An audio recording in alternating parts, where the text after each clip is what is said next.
Hi everybody, welcome to the Guerin Report on this Monday night. I'm Michael Guerin. Thank you for taking the time to join us and I hope you had a great weekend. It is crossover week here on the show. We're going to talk about great jumpers as our winter racing starts to disappear into the rear vision mirror. We're also going to update you about some massive news coming up for our Group 1 races, particularly in the Hawke's Bay. Stick around for that. It will change the markets.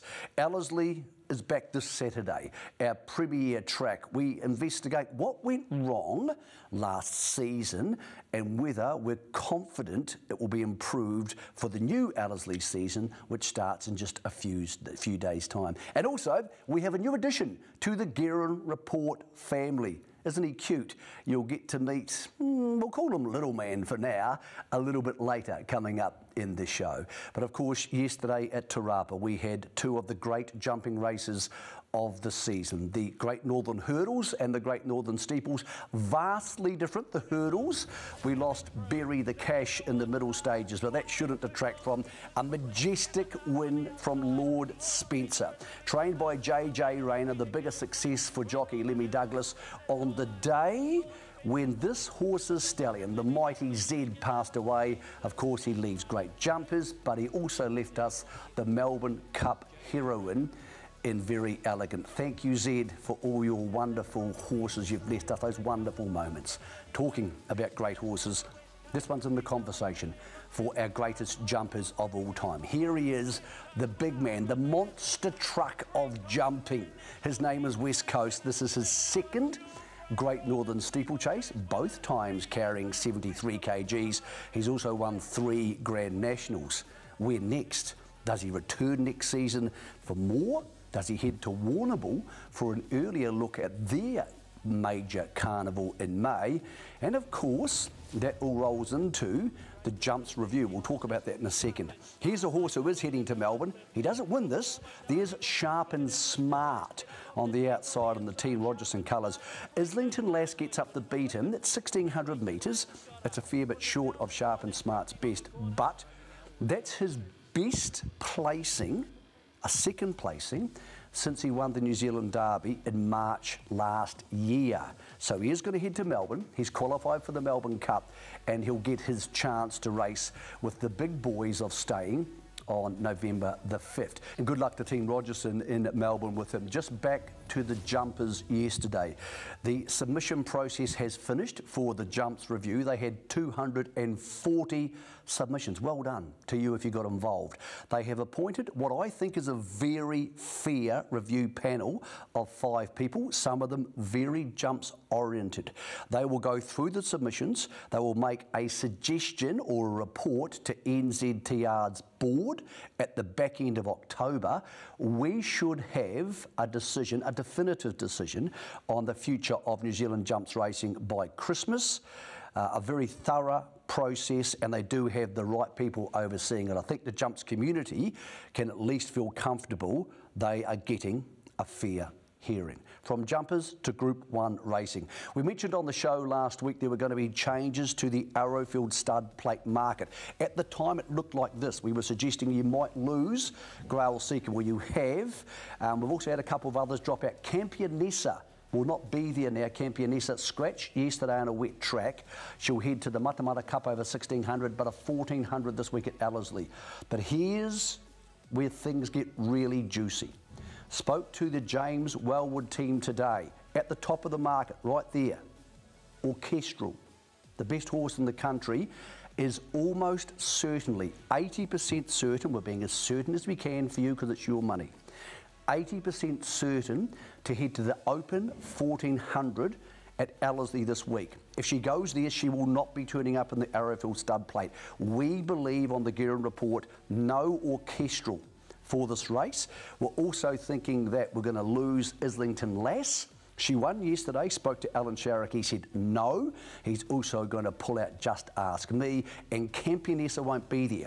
So you're losing a $4 chance, you're losing a $14 chance, you're losing a $16 chance.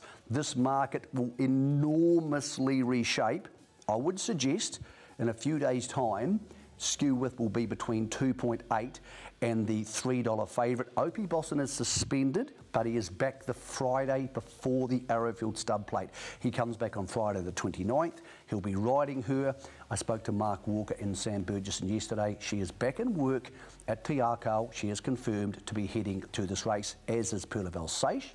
Matt Cartwright, a very informed Matt Cartwright, takes the ride on her, and Alvencedor is heading there, and news coming out during the week that Rolls is coming across from Australia.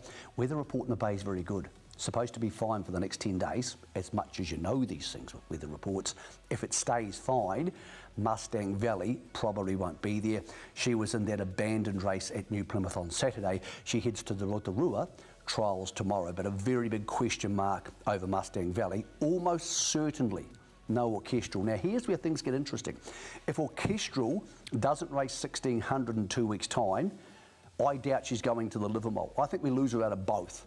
So this market could enormously change. Orchestral, I think we could lose. That's my gut instinct and the information I'm getting from the team.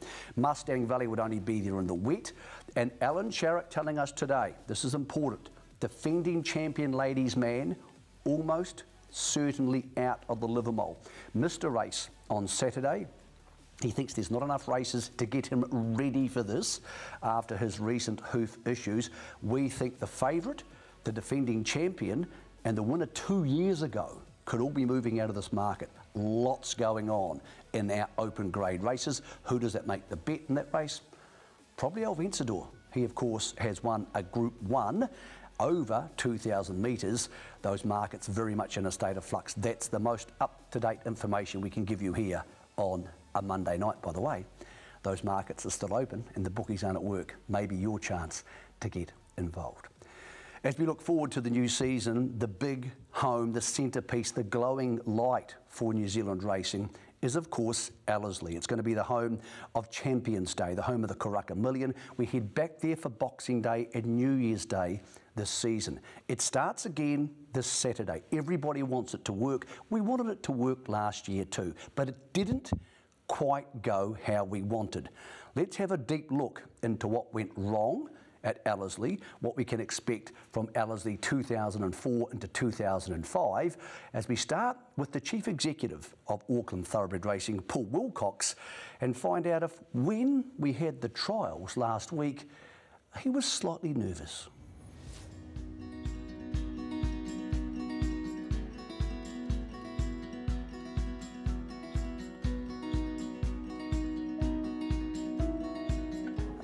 Look, I'd be foolish to say there wasn't a little bit of anxiety.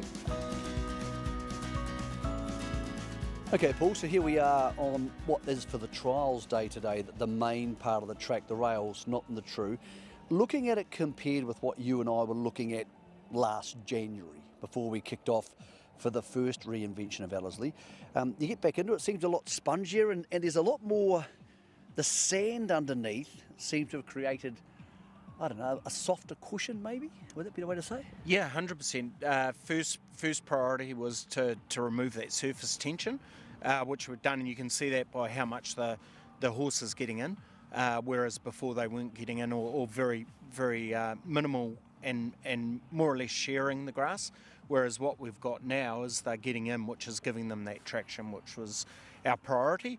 And at the same time, working with Liam and Chris Hay, it was about building the cushioning into the track as well, which we've got, and hopefully the horses pull up well after today. Now, if we stand up here, so you have told me before that this has been verti-drained last week. For people watching the Guerin Report who don't know what that means, this part has been, that hasn't been. We'll go over there in a second. Has been previous, yep. But not recently. So this was last Thursday. So what does that mean? So that what we're doing there is to be able to make sure the horses are getting the traction. Yep. First priority. So what is a verti-drainer? Verti-drainer is a machine in the simplest way is it's got a huge amount of tines, and they're just going in and out and all around. And you can actually, if we got down there, you'd be able to find the verti-draining and see the holes still. And that's creating the air pockets, which gives that cushioning for the horses to go around. And obviously, better solar grass. This hasn't been mowed, whereas what we'll see in a minute has been mowed, and that'll come up to its race day height. But So it's going up and down. Tractor goes at about 0.5 of a kilometre around. So we've got 2 tractors doing it at once, and we prepare the surface for either a race day or trials and gallops. Okay, so this is prepared for trials day, and it does feel really good give underneath, but very thick solar grass. Let's pop under the rail, because this part hasn't been prepared. Come with us, Dan. Dan's our cameraman. He's in charge of this sort of stuff. So this hasn't been prepared for the trials, and this wasn't verti-drained last Thursday. It still feels spongy, but it's noticeably not got as much give in it. So is it a case that the verti-draining the week out from the races or the trials is going to give us that real give in the track? Yeah, 100%. So prior to each race day, it'll get verti-drained. So we've got, if you take, for example, Saturday week, this will get done Wednesday, Thursday. So it'll be prepared for that upcoming race day. So that we know we've got the confidence, the jockeys are happy, the trainers are happy with the quality of surface to ensure we have our completed race days.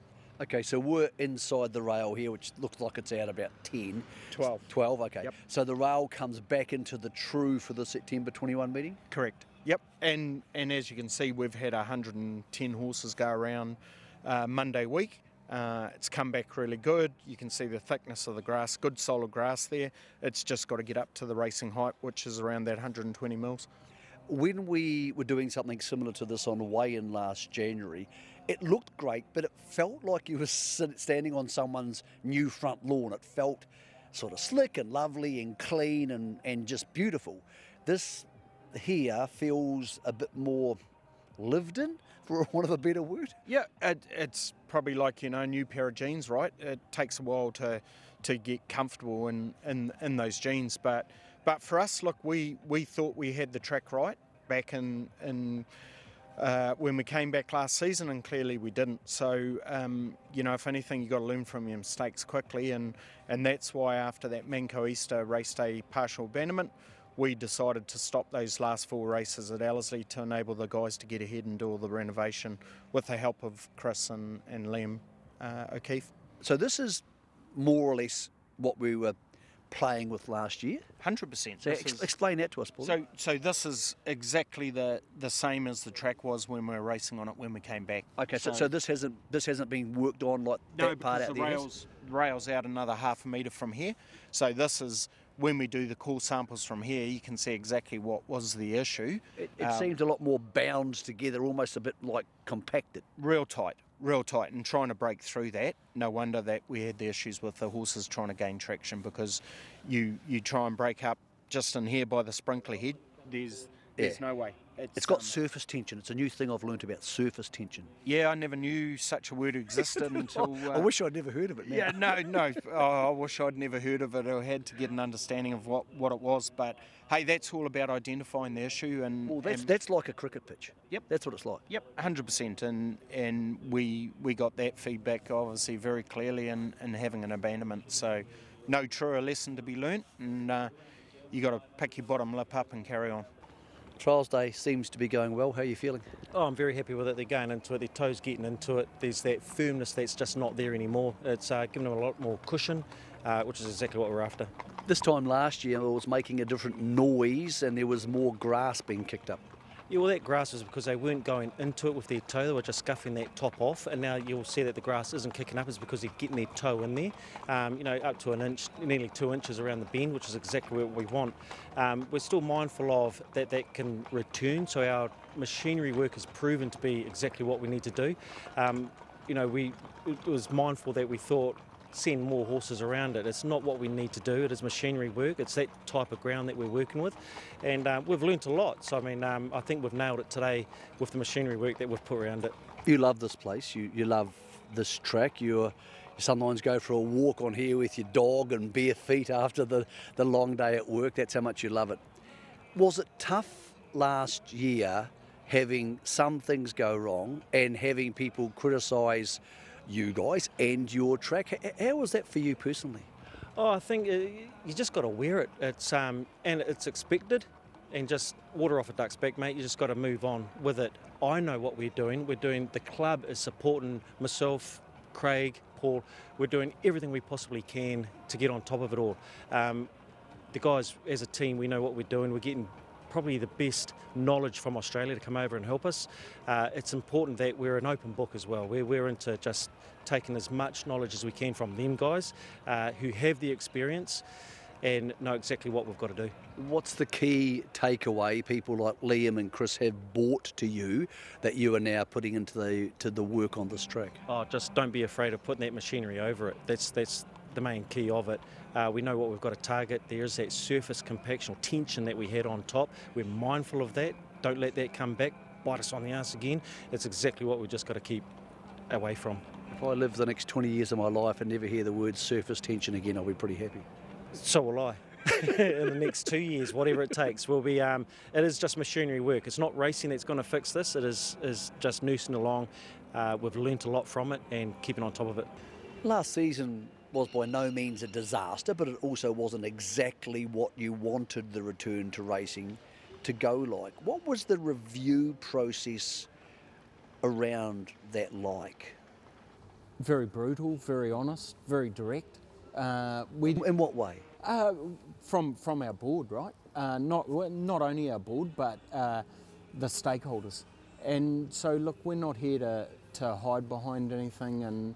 And yeah, look, I've seen what everyone said in social media, and good luck to them, right? But we set our standards high, and we didn't achieve those standards. So, look, the first thing we did is we identified that Liam O'Keefe from Flemington, who's the best track manager in Australasia, he's got a sand profile track, and so we identified that, hey, come over and give us a hand, give us some advice, help us out, as with Chris Hay from Tasmania, who has got the Strathfair surface, and so we're not ashamed or frightened to utilise people that have got a better skill set to come and help us out, and we did. Fundamentally, what do you think went wrong? And again, we're not saying it was a disaster, because it wasn't, but we lost a couple of races and half a race meeting. What fundamentally went wrong for Ellerslie Reboot Take 1? Hey, for us, losing any race meetings is not good, right? So what we identified was we'd built up, or we'd grown the roots too good. We fed the grass too much, and the dominant species, so we've got 5 different species of rye in our track.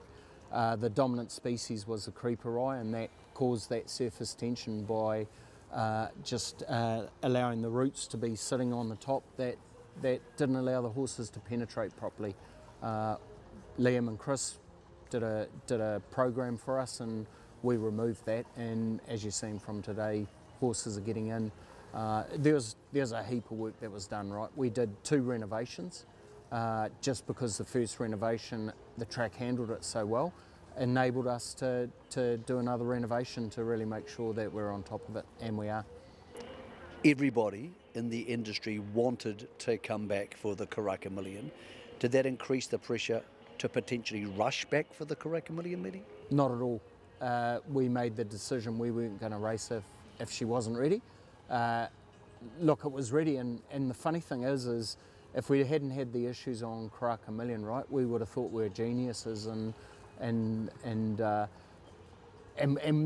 when we had the issue on Karaka Million, we thought we'd got it under control, but clearly we didn't. That's when we realised we needed the help of Liam and Chris to help us through it. But look, we didn't push it to get back in time. We thought it was ready, and we'd gone through all the protocols, and everybody said it was ready, that meant anything. And yeah, it bit us on the arse, and hey, fail quick and learn from it.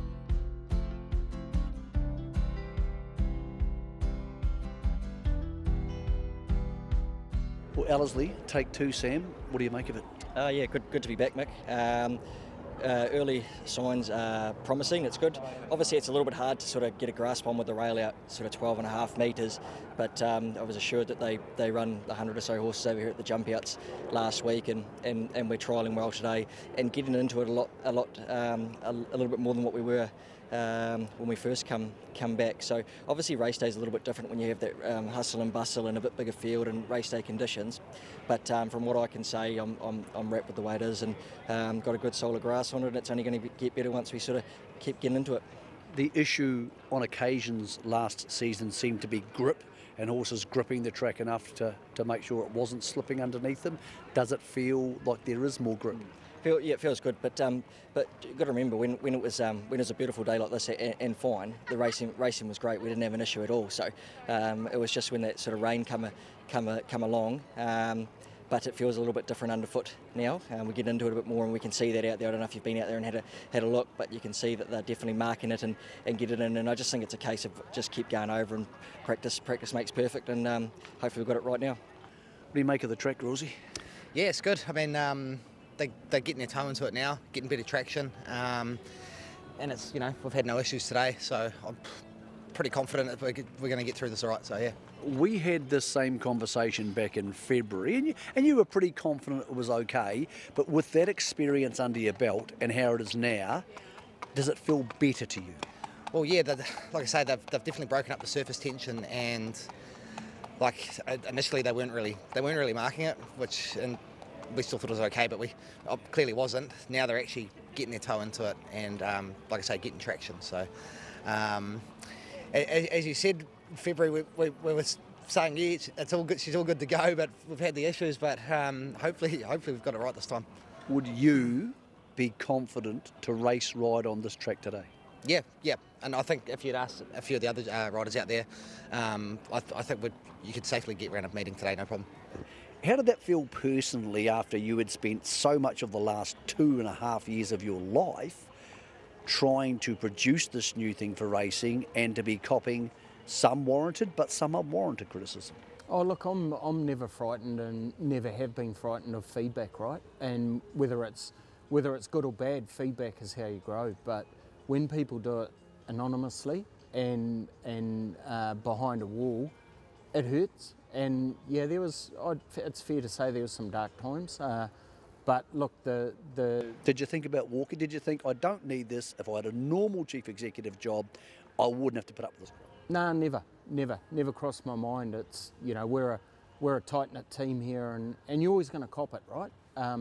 Look, it doesn't matter how good your track is, it's going to perform really good and poorly, and favourites will get beat, so you get it from the punters or the trainers, but they're saying it to your face, and they're not saying it in a nasty way. It's like anything, right? You want to do your best, and sometimes your best is not good enough. So I want to come back and, as we're doing today, and have a track that we can be really proud of, and the industry's proud of, and then I can say something to all those haters.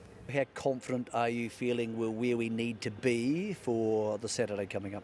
Yeah, look, we're really happy how they've gone. We've had some really good feedback from the jockeys, so still be slightly anxious for Saturday 21st, as you naturally should be, but no, really happy with how today's gone.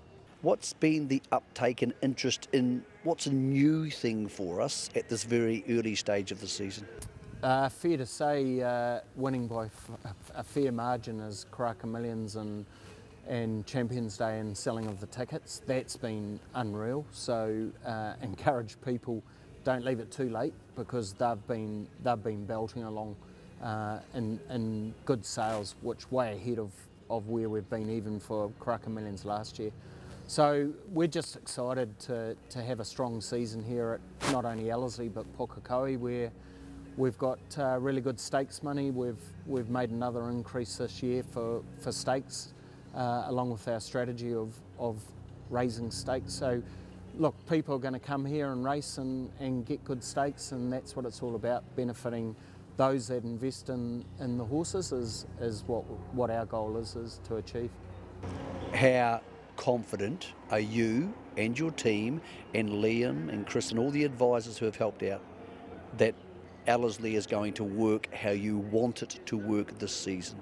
Oh, look, I'd be foolish to say I'm not confident, because that's why we're here today, and that's why we've got 140 odd trials and then 8 heats for the open horses after this is finished. So, hey, the feedback we're getting is that it's on track. So yep, we've just got to keep doing what we're doing. We've got that program that's been put in place. We've just got to ensure that we adhere to it, and everything will be good.